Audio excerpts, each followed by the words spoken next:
to another very special episode of Veteran Spotlight, brought to you by Mark Miller Subaru. Today we have Sergeant Terry Rasch of the U.S. Army, retired medical branch in the U.S. Army. How are you doing today? Good, how are you? Excellent. Thanks for taking the time to come up here and speak with us. Yeah. So let's talk about your background first. What made you want to join the military in the first place? It almost seemed out of necessity. I had a kid on the way, and it was just, I needed to do something with my life, and I needed to provide more for the upcoming family. Grew up in a military town, so kind of leaned towards military quickly. From the time I joined, it was like, I grew up in an Air Force town and I went Army, but it was still a lot, there were still a lot of similarities, a lot of things that seemed the same. You went on an LDS mission and then you came home and decided to join the Army. Did you get right into the medical field of that right away, or did you join something else? No, I went right into the medical field, and a lot of that had to do with 9/11. It was right after that time, and so I just kind of, there's something in me that kind of pushed me towards that direction. I didn't know why.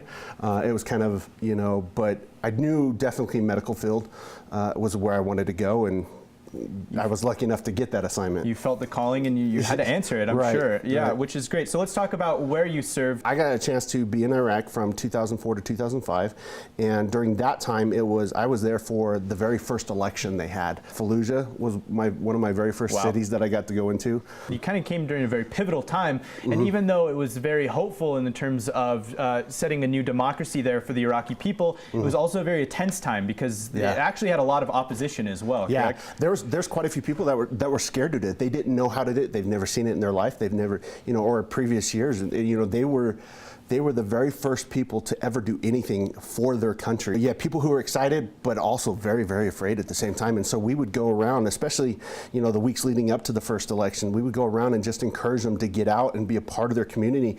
And they were afraid because all the insurgents were against them and doing that. They were coming out going, you go out and do that, we're gonna kill your family, we're gonna do that. Yeah, and so there was that fear for them. So let's talk a little bit more in depth about what your experience was like overseas. Was it, I've heard, the crazy thing is I've heard everything across the board. I've heard it was one of the best experiences of my life to it was kind of scary, and so what was that like for you?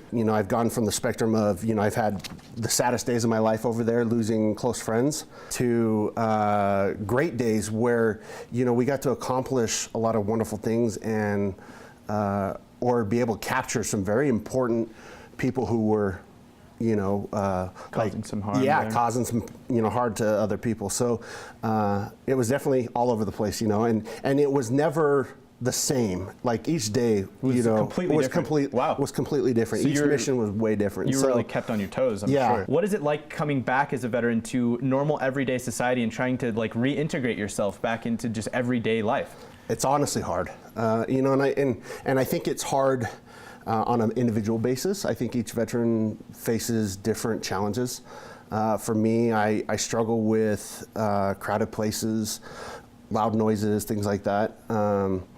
And so, which unfortunately I personally feel has been a hard time for my family, because my kids are now suffering some of my pains in the sense of we can't go to movies a lot because Dad doesn't like to sit in the theater and be around crowded people.